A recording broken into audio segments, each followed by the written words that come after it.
Shalom, selamat pagi.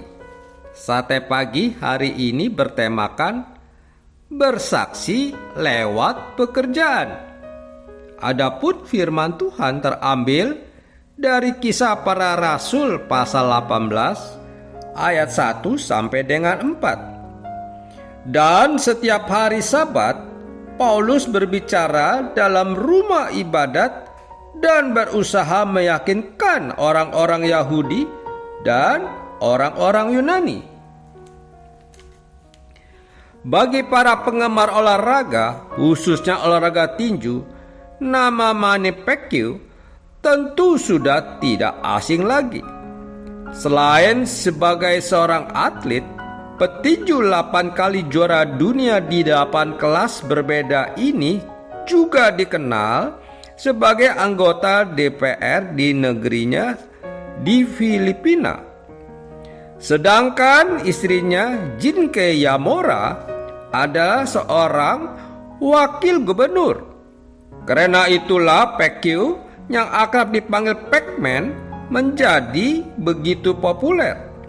Yang sangat kaya karena mendapat penghasilan yang besar dari dunia tinju, politik, serta dari berbagai film dan iklan yang dibintanginya. Kendati demikian, Pacquiao adalah seorang atlet Kristen yang rendah hati dan religius.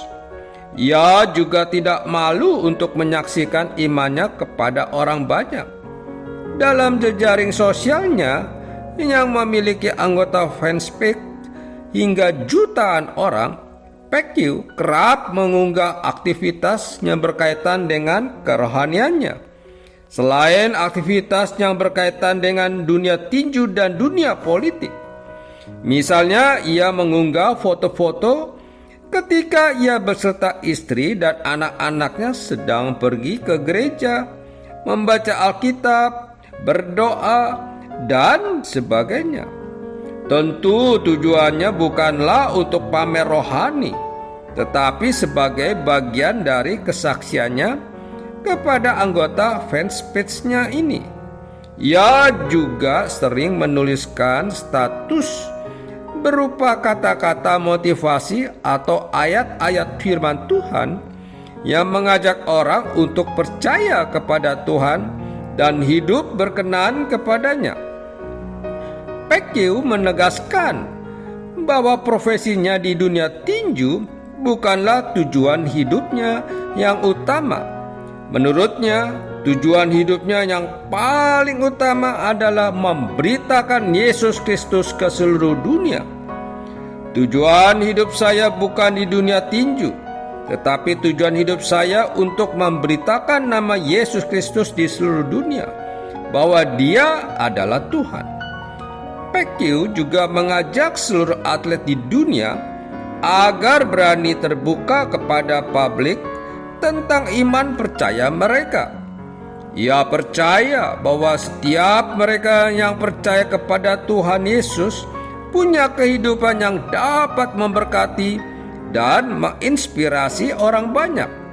Saya kira setiap atlet Kristen harus terbuka kepada publik tentang hubungan mereka dengan Tuhan, sama seperti setiap orang percaya lainnya. Inilah yang diperintahkan di dalam Alkitab. Ketika saya vokal terhadap orang lain tentang iman saya dan harapan saya tentang hidup yang kekal, itu membantu siapapun yang menonton saya untuk mengetahui bahwa mereka juga dapat memiliki harapan tersebut, kata Pacquiao.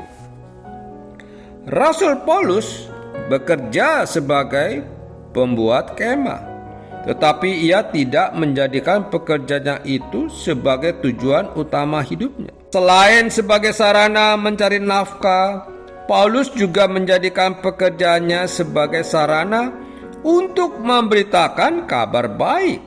Demikianlah hendaknya kita sebagai anak-anak Tuhan.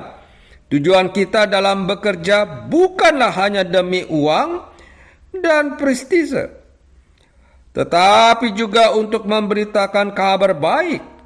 Karena itu apapun profesi dan pekerjaan kita, pakailah itu sebagai kesempatan untuk bersaksi bagi nama Tuhan Yesus. Amin.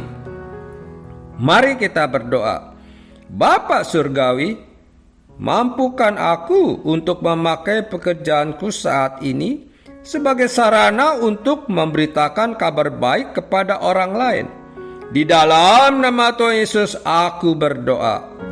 Amin.